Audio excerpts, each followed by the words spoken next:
Hello and welcome back to WrestleCrack. I'm Nicky McElhaney, aka Mitch Betts, aka the Italian Rapscallion. Today I'm going to talk about forward planning. I know WrestleMania this year, a lot of things would have been, well, I don't think it would have been, but a lot of things would have been ruined because of injuries and stuff like that, because there has been a lot of injuries.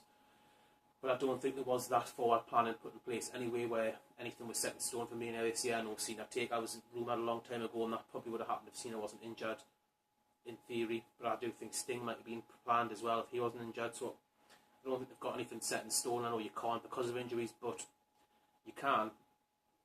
And I'm just here to show you how I would do it. So here goes. This is the sort of thing that I've done. I've got Payback, Extreme Rules, Money in the Bank, Backlash, SummerSlam. You go through your card, you write out a card for Payback. You've got your two old champions coming out with Mania. So I've got Sami Zayn as IC title, as IC champion. I've got Ryback as US champion coming out with Mania. And you just go through, you have your feuds. I'll use the Ryback one example. You've got Ryback defending his US title at Payback against Ziggler. You go into next month. He retains, he goes into next month, and you have him against to drop it. You have him dropping it to Cesaro at Extreme Rules. Cesaro goes on, retains it against him at Money in the Bank. And then in the next pay-per-view, you've got Cesaro defend against somebody else, and then defend against someone else. It sounds really simple when you put it like that. It's just forward planning. You've got your 5 pay-per-views leading up to SummerSlam. You should book it. So you have got to get from Rumble to Mania, from Mania to SummerSlam, SummerSlam to Survivor Series, and there's like 3 or 4, maybe gaps you've got in there to fill, I think 3. So you have your 5 pay-per-views, you have your matches on it, you have where you want to go next month, where you want to go the month after, where you want to go the month after, where you want to go the month after. And then in between that you've got your Raws and your SmackDowns, so you build up to your pay-per-view. If Vince McMahon draws out how he wants, it draws out something like this, where it is, this is what you want in this pay-per-view, this is what you want in this pay-per-view, this is what you want here, this is what you want here, and this is what you want here. So you're 5 months in advance. Then once you've got your five pay-per-views sorted, you go back and you fine-twine the details on Raw. You say in between in between Payback and Extreme Rules, you want Ryback and Cesaro to be feuding. So on Raw you would have something like, it'd be 4 Raws in between. You have the first one would be Cesaro is wrestling somebody else, Ryback screws him.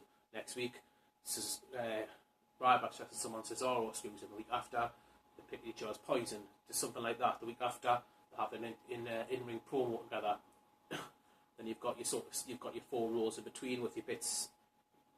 Very loosely done how you've got your 4 bits. Once you've got your 4 bits for your Raw, you hand them off to the creative team and the writing team. They write that into the story of the show, and they do that for every week. You've got your 4 weeks of TV there. You've got your pay-per-views to block it off every time. You just go for every pay-per-view leading it up. So after the Cesaro Ryback feud's done, whenever it was the 3rd pay-per-view on, you've got Cesaro as the US champion. He's going to defend against somebody else. So then you have on your first Raw after your 3rd pay-per-view, if that makes sense, you have Cesaro's feud start with someone else. Ryback goes and does something else. Pardon me. It's very basic and seems very, very simple to me to do. I know injuries play a big part and fan reactions do, but you can sort of predict the fan reactions. You know Ryback's not going to get massively over in the next 6 months. You know Dean Ambrose isn't going to, where people are on the card. You know that they're not going to, without massive push, you know they're not going to get the way they want to go. Obviously with some things, if you are bringing in new talent, you are going to push them as I have on here. I've got Enzo and Kaz coming in after Mania and eventually going after the tag titles after a few little feuds to get them ready for that. If they're not getting over the crowd, you have to interchange them with somebody else and swap them around a little bit. But if you've got the base of it, and as long as it I think 50-60% of the time it will run smoothly all the way through and there won't be injuries. There might be someone might not be able to attend a show or something, then you could just put a video package in there or something like that. You've got the WWE, you've got the know-how and they've got the skills to be able to put a really good piece together. I just think it's so simple how you would do it. I've done it before where I've written it for a year, 2 years, and it's sort of like how we used to do the roster thing on the WWE 2008 game, I think it was. Raw vs SmackDown it was called. where you used to book your feuds and say this is going to be for 36 weeks. Obviously, if it wasn't getting over, like it's, you just see on the computer game, then you would try and cut your losses with it.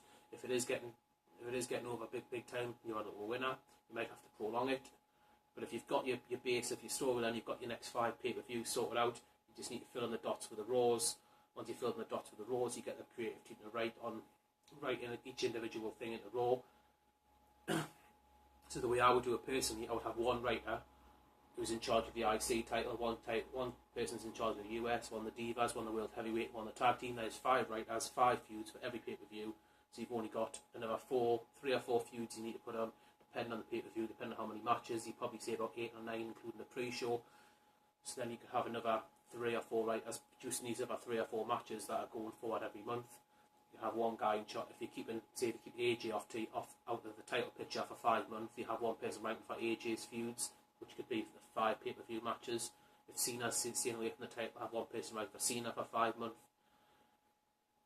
And then you've got your individual writers writing individual stories, so each story's getting a lot of attention, and it's building up with the next pay-per-view, and so forth and so forth. Obviously, you need someone to oversee everything. As long as the people are writing these things, you can have teams of 2 do it. Have 2 people on IC, 2 people on US, and have 2 people for each match if it works better.